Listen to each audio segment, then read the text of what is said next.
Hello everyone. Heterotrophic nutrition के अंतर्गत आज हम लोग देखेंगे न्यूट्रिशन इन ह्यूमन बीइंग्स, मानव में पोषण। न्यूट्रिशन इन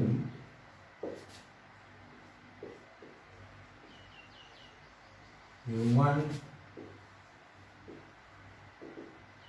बीइंग्स, मानव में पोषण।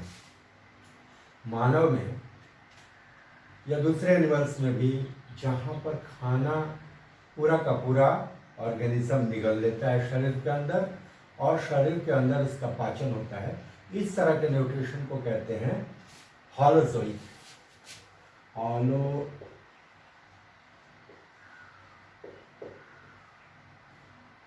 हॉलोजोइक न्यूट्रिशन। हेट्रोट्रॉपिक न्यूट्रिशन मुख्य तरह से तीन तरह से होता है। तो ये हॉलोजोइक हुआ कि खाना पूरा का पूरा निगल लिया गया और शरीर के अंदर इसका पाचन हुआ। और एक तो होता है पैरासिटिक। पैरासिटिक का मतलब कि ऑर्गेनिज्म दूसरे ऑर्गेनिज्म पर डिपेंड होता है, उसका पचाया भोजन उससे ले लेता है, पैरासिटिक मोड हुआ। और सैप्रोबिक मोड ऑफ न्यूट्रिशन, उसमें क्या होता है कि सैप्रोब्स यानी सड़े गले जैविक पदार्थों पर जीने वाले जो जैसे फंजाई होते हैं। सैप्रोफाइट कहना तो अब जब 5 किंगडम क्लासिफिकेशन आ गया तो सैप्रोफाइट भी लोग कहते हैं। सैप्रोफिटिक मोड फंजाई जो है, जो 2 किंगडम क्लासिफिकेशन था उसमें तो पौधों में रखा गया था, तब का ये टर्म है सैप्रोफिटिक। सैप्रोफाइट मीन्स पौधा। तो ज़्यादा बेहतर है कि फंजाई के लिए हम लोग सैप्रोबिक यूज करें वर्ड, सैप्रोब्स या सैप्रोफिटिक न्यूट्रिशन। तो उसमें क्या होता है कि हमने बताया था आपको कि वो ऑर्गेनिज्म जो है वो अपने इन्वायरमेंट में जहाँ पर वो उगता है वहीं पर उसका फूड होता है। वही वेस्ट सड़े गले जो ऑर्गेनिक मैटर होते हैं वहाँ पर वो बाहर शरीर के बाहर एंजाइम छोड़ता है और वहीं पर पाचन होता है शरीर के बाहर, फिर न्यूट्रिएंट्स को वो एब्जॉर्ब कर लेता है। ये सैप्रोबिक मोड ऑफ न्यूट्रिशन है। और पैरासिटिक है दूसरे से। और पूरा का पूरा खाना निगल कर और शरीर के अंदर पाचन किया जाना, ये है हॉलोजोइक मोड ऑफ न्यूट्रिशन। मानव भी इसी मोड से भोजन ग्रहण करता है। हमने ये एक एलिमेंट्री कैनाल का ये पिक्चर बना रखा है। इसमें आप देख रहे हैं कि एलिमेंट्री कैनाल जो मानव की होती है या दूसरे ऑर्गेनिजम्स की, बहुत एक लंबी सी नली होती है जो माउथ से लेकर और एनस तक फैली होती है। इसमें क्या है कि अब अलग अलग ऑर्गन्स के काम के अनुसार उनके स्ट्रक्चर में भी थोड़ा बहुत अंतर होता है। जिसके अब जैसे मुंह से जो ये नली चलती है, ये पतली सी नली होती है पाइप की तरह, इसे फूड पाइप भी कहते हैं। ओइसोफेगस, इसे फूड पाइप भी कहेंगे। इससे खाना आता है स्टोमक में। अब स्टोमक देखिए, स्टोमक एक थोड़ा सा थैलीनुमा ये रचना हो जाती है बड़ी सी, और इसमें एक्सपेंशन की क्षमता होती है। जब खाना इसमें आएगा तो फैलाव होगा, इसमें खाना के चलते ये एक्सपेंड करता है।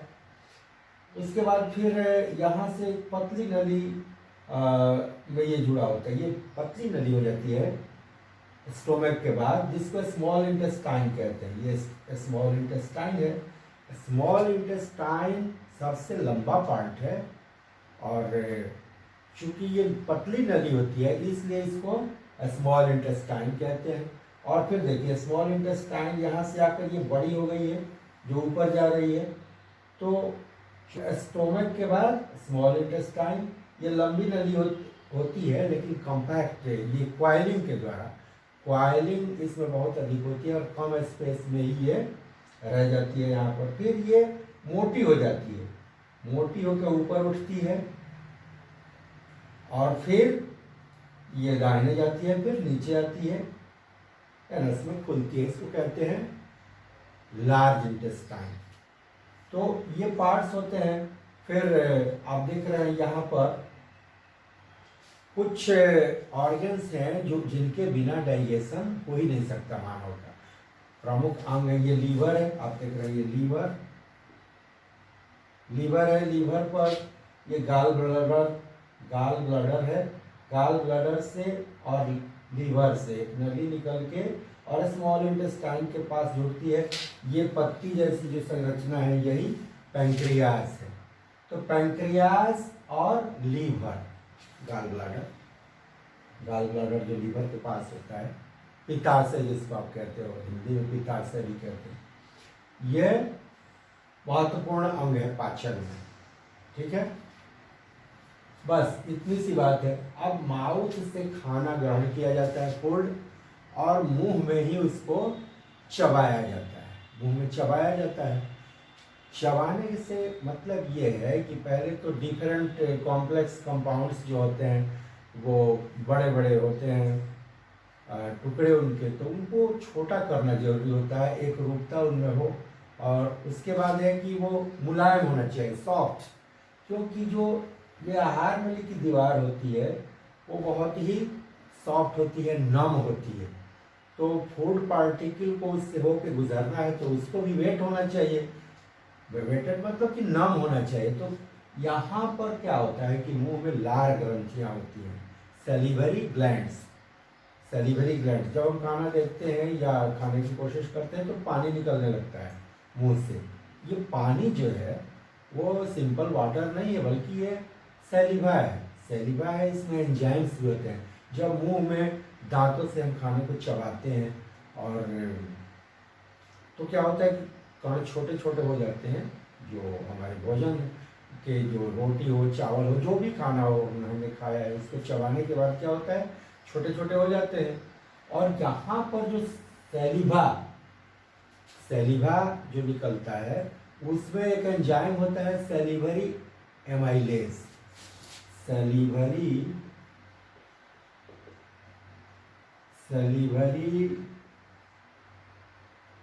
एमाइलेज, ये एक एंजाइम होता है जो सैलिवा में पाया जाता है, लार में। ये कार्बोहाइड्रेट पर प्रतिक्रिया करता है और इसको ग्लूकोज में कन्वर्ट कर देता है मुंह में ही। ये बकल कैविटी जो हमने लिखा है, माउथ कैविटी, यहाँ जो कैविटी होती है जहाँ पर हम चबा रहे होते हैं खाने को, तो यहीं पर डाइजेशन की प्रक्रिया शुरू हो जाती है। यहाँ पर डाइजेशन की प्रक्रिया शुरू हो जाती है तो होगा क्या कि कार्बोहाइड्रेट या स्टार्च जो था वहाँ पर वो ग्लूकोज में कुछ परिवर्तित हो जाता है। आप टेस्ट करोगे कि सिर्फ रोटी लेकर मुंह में और उसको थोड़ा सा बढ़िया से चबाओ 2-3 मिनट, तो क्या होता है कि वो मीठा लगने लगता है, उसका टेस्ट बदल जाएगा, वो मीठा लगने लगता है। तो इसका कारण ये है कि जो स्टार्च था उसमें का वो ग्लूकोज में कन्वर्ट हो गया, जिसके चलते वो हमको मीठा लगने लगता है। खैर, तो ये इसके बाद होता क्या है कि यहाँ पर भोजन के जो कण हैं वो छोटे छोटे कर दिए जाते हैं और उसमें लार मिक्स हो जाता है, जिससे वो सॉफ्ट हो जाते हैं। आगे बढ़ने के लिए, इस पाइप में आगे बढ़ने के लिए सॉफ्टनिंग उनकी हो जाती है, वो मुलायम कर दिए जाते हैं। तब ये खाना आगे बढ़ता है ओइसोफेगस में बढ़ता है और ओइसोफेगस होकर ये पहुंचता है स्टोमच में पहुंचता है। तो अब देखिए, खाना कंट्रोल्ड वे में आगे बढ़ता है। खाना ऐसा नहीं है कि बस इधर से जा रहा है तो जा रहा है, ऐसा नहीं है। बिल्कुल रेगुलेटेड वे में खाना आगे बढ़ता है। एक पूरे गट में, पूरे आहार नाल में एक गति होती है मसल्स की, रिदमिक वे में, बिल्कुल रिदमिक वे में, मतलब कि एक खास फेज अनुसार फैलना सिकुड़ना, एक्सपेंड होना और फिर कंस्ट्रिक्ट होना। तो इससे क्या होता है कि खाना का जो कण है वो आगे बढ़ता है फॉरवर्डिंग के लिए। इसके इस गति को कहते हैं पेरिस्टाल्सिस।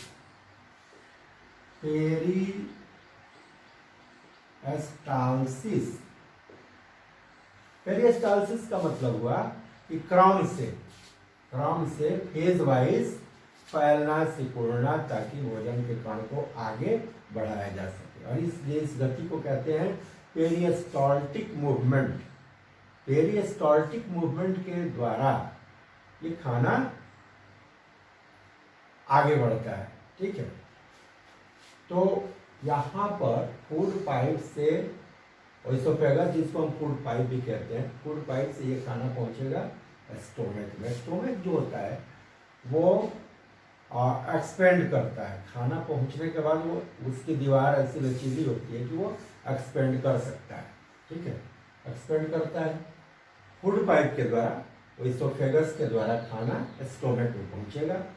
यहाँ पर क्या होता है कि यहाँ पर खाना पहुंचने के पहले ही HCl का स्राव शुरू हो जाता है। यहाँ पर जो गैस्ट्रिक ग्लैंड्स पाए जाते हैं स्टोमक की आंतरिक दीवारों पर, स्टोमक की आंतरिक दीवारों पर गैस्ट्रिक ग्लैंड्स पाए जाते हैं। गैस्ट्रिक ग्लैंड्स ये 3 चीजें स्रावित करते हैं। ये जो गैस्ट्रिक ग्लैंड्स हैं ये 3 चीजें स्रावित करते हैं। HCl हाइड्रोक्लोरिक एसिड, पेप्सिन और म्यूकस। ये गैस्ट्रिक ग्लैंड्स, स्टोमक की आंतरिक दीवारों पर जो गैस्ट्रिक ग्लैंड्स पाए जाते हैं वो HCl हाइड्रोक्लोरिक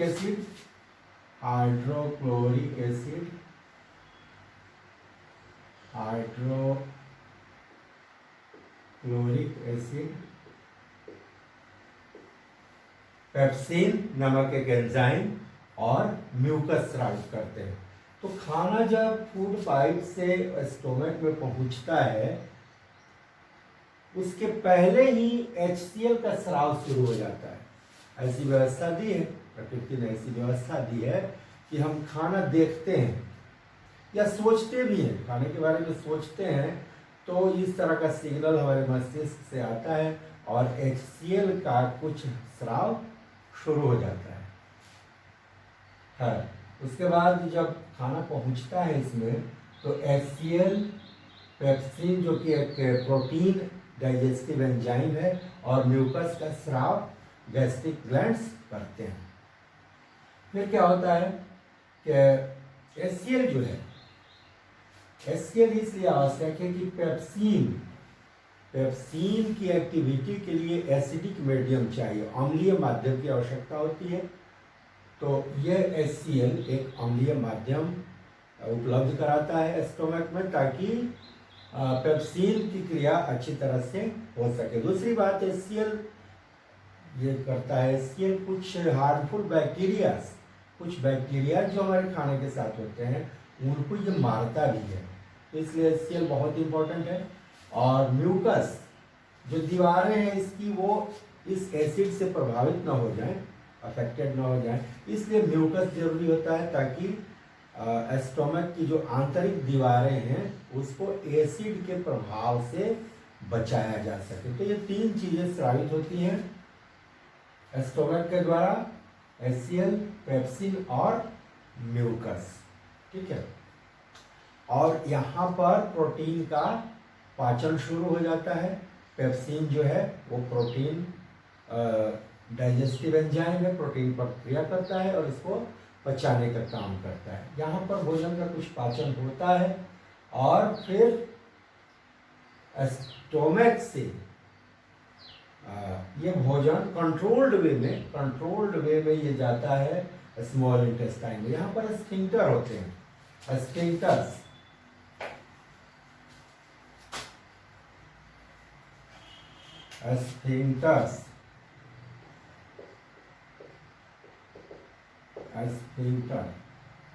स्फिंक्टर का मतलब हुआ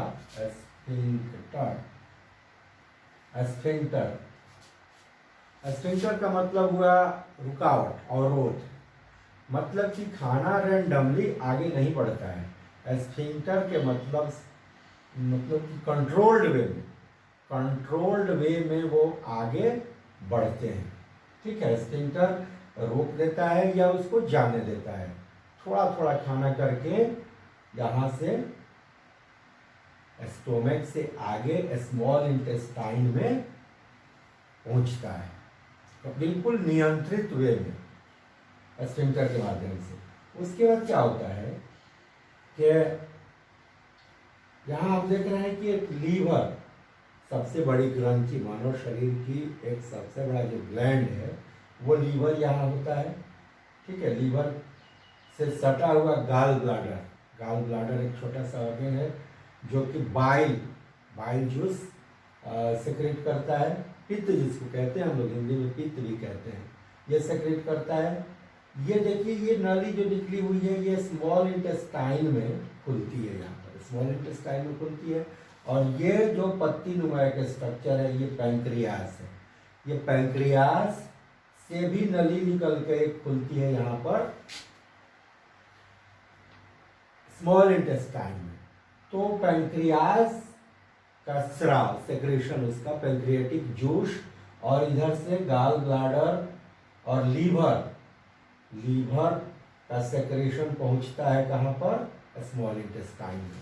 स्मॉल इंटेस्टाइन में पहुंचता है, एक तरफ से लीवर का सेक्रेशन और दूसरी तरफ से पैंक्रियाज का सेक्रेशन।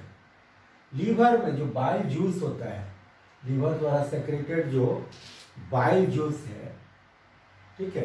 अब देखिए, जो खाना हमने अभी देखा कि स्टोमक का खाना तो HCl उसमें मिला हुआ है, एसिडिक माध्यम है, और यहाँ से पैंक्रियाज से जो एंजाइम आता है, पैंक्रियाज से ट्रिप्सिन जो कि प्रोटीन डाइजेस्टिव एंजाइम है, ट्रिप्सिन ये जो ट्रिप्सिन है, ट्रिप्सिन को चाहिए क्षारीय माध्यम। अभी हमने देखा क्या, पेप्सिन को अम्लीय माध्यम की जरूरत थी, तो HCl ने उसको अम्लीय माध्यम प्रोवाइड किया। अब यहाँ पर क्या है कि जो ट्रिप्सिन आ रहा है, ये जो पैंक्रियाटिक जूस है, पैंक्रियाटिक जूस में होता है आपको ट्रिप्सिन और लाइपेज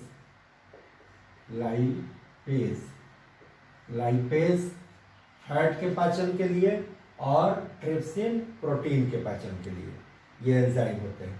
तो पैंक्रियाटिक जूस इसमें ये होते हैं, और ट्रिप्सिन को काम करने के लिए इसको क्षारीय माध्यम चाहिए, बेसिक इन्वायरमेंट चाहिए।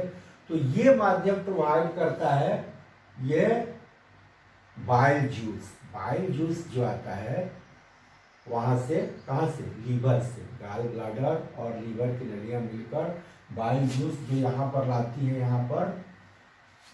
तो उस बाइल का दो काम है, एक तो क्या करता है वो कि जो फैट मॉलिक्यूल्स होते हैं, यहाँ से जो ऊपर से खाना आया, जो फैट मॉलिक्यूल्स बड़े बड़े ग्लोब्यूल्स होते हैं फैट्स के, तो उस पर लाइपेज काम नहीं कर पाएगा।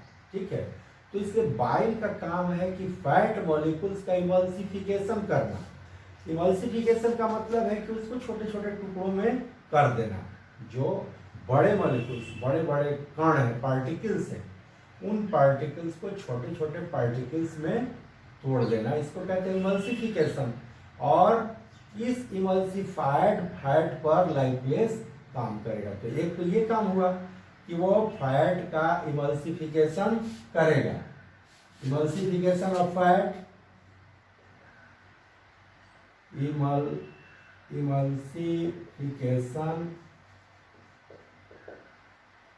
Of fat, emulsification of fat वो करेगा एक तरफ, और दूसरी तरफ क्या करेगा कि माध्यम को बेसिक बना देगा, वो क्षारीय माध्यम हो जाएगा ताकि ट्रिप्सिन काम कर सके।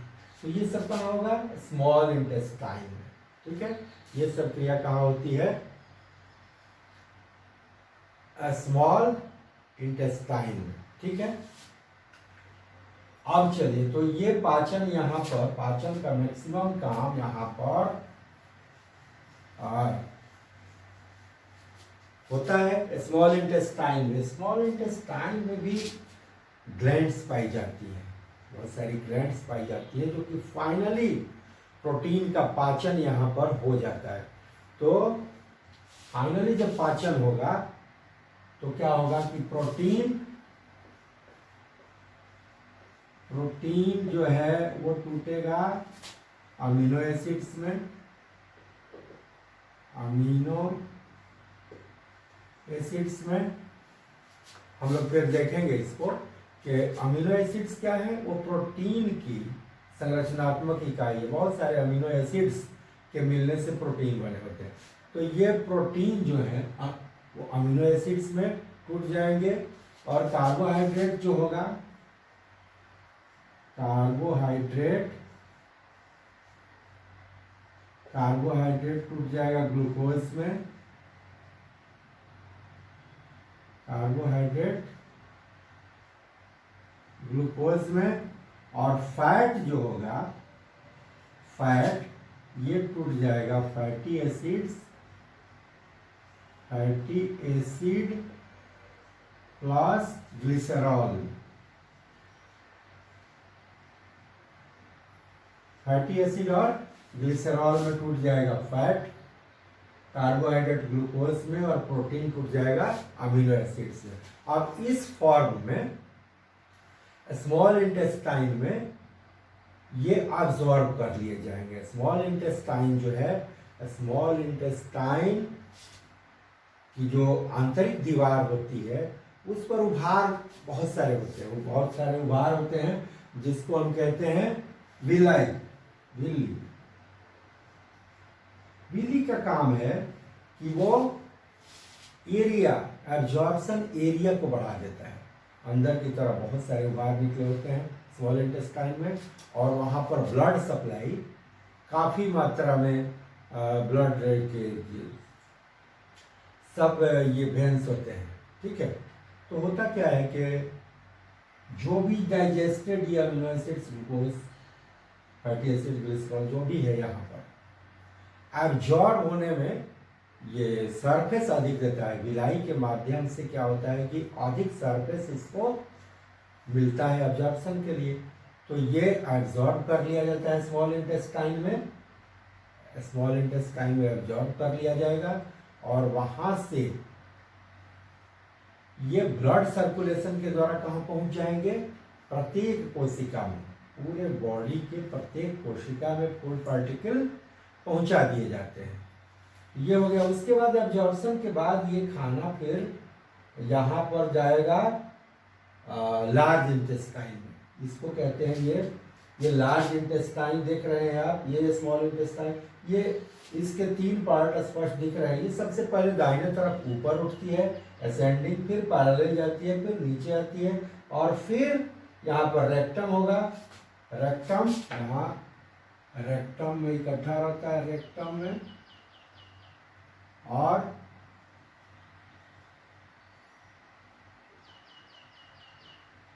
फिर एनस के द्वारा ये बाहर खुलते हैं। तो जब ये भोजन आएगा लार्ज इंटेस्टाइन में, यहाँ पर पानी का और अधिक अवशोषण होगा। पानी का मुख्य अवशोषण होता है लार्ज इंटेस्टाइन में, और जो अनडाइजेस्टेड पार्ट होगा, फूड का जो अनडाइजेस्टेड पार्ट होगा, वो क्या होगा कि यहाँ पर स्फिंक्टर मसल्स यहाँ पर भी होते हैं, एनस के पास भी स्फिंक्टर होता है, उसके माध्यम से ये एनस के द्वारा बाहर निकाल दिया जाएगा। यहाँ पे अपेंडिक्स देख रहे हैं, स्मॉल इंटेस्टाइन जहाँ पर जुड़ती है लार्ज इंटेस्टाइन से, वहीं पर एक छोटा सा पार्ट होता है जो कि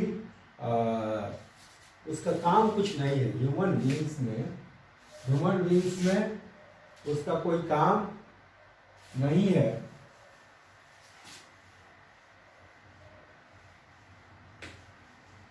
अपेंडिक्स, ये अपेंडिक्स आप देख रहे हैं, वैसे है बहुत खतरनाक। ये अगर इसमें कोई भोजन का कण चला जाए गलती से भी, तो फिर इसको ऑपरेट करके निकालना पड़ता है, नहीं तो बहुत मुश्किल हो जाती है। ये वेस्टिजियल ऑर्गन से, मतलब इसका ये जरूरत हमारे शरीर में नहीं होता है। अब देखिए, तो इस तरह से ये भोजन का पाचन कंप्लीट होता है।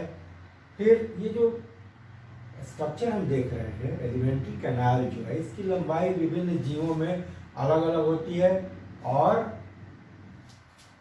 अलग अलग होती है। फिर उनके रिक्वायरमेंट के अनुसार, जैसे जो घास चरने वाले एनिमल्स हैं, बिल्कुल शाकाहारी जो जीव है, उनका एलिमेंट्री कैनाल का जो स्मॉल इंटेस्टाइन होता है बहुत ही लंबा होता है, जबकि कार्निवोर्स जो एनिमल्स हैं, मांसाहारी जो जीव हैं, उनके ये स्मॉल इंटेस्टाइन बहुत रेस्पेक्टिवली छोटा होता है। तो इस तरह से ये पाचन होता है। एक चीज आपके सिलेबस में dental caries, dental caries, carries का मतलब क्या है? सड़ना, उसको डिटेरियोरेट होना।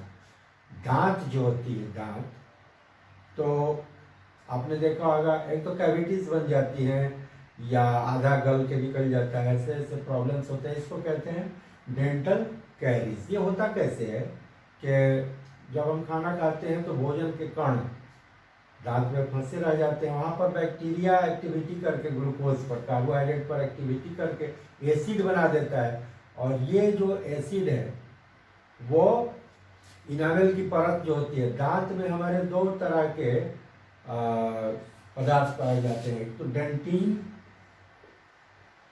डेंटिन और इनामेल। ये बाहरी परत होती है इनामेल, जो कि काफी मजबूत होती है, लेकिन वो एसिड की वजह से ये डिटेरियोरेट होने लगती है।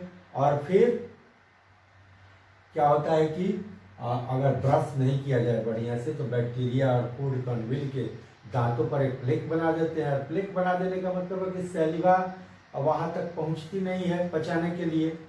तो होता क्या है कि एक कवर सी बन जाती है वहाँ पर, इसलिए ब्रश करना बहुत ही जरूरी होता है, नहीं तो दांतों के कैरीज, उनका सड़ना शुरू हो जाता है। इसको बचाने के लिए यही है कि दांतों का नियमित ब्रश किया जाए और इनामेल को बचाया जाए, नहीं तो फिर इन्फेक्शन होगा। क्या होता है कि फिर बैक्टीरिया और अटैक करते हैं इस पर, इन्फ्लामेशन होता है, फिर दूसरा इन्फेक्शन भी होता है। तो इस तरह से ह्यूमन का न्यूट्रिशन, और फिर ये अवशोषित जो पार्टिकल हैं, जो न्यूट्रिएंट्स हैं, वो हमारे ब्लड सर्कुलेशन के माध्यम से एक एक कोशिका तक पहुंच जाते हैं। और फिर वहाँ पर अब हम लोग अगले दिन रेस्पिरेशन में पढ़ेंगे कि फूड पार्टिकल के साथ क्या होना है, कैसे एनर्जी वहाँ से ली जानी है। तो ये है nutrition in human. Thank you.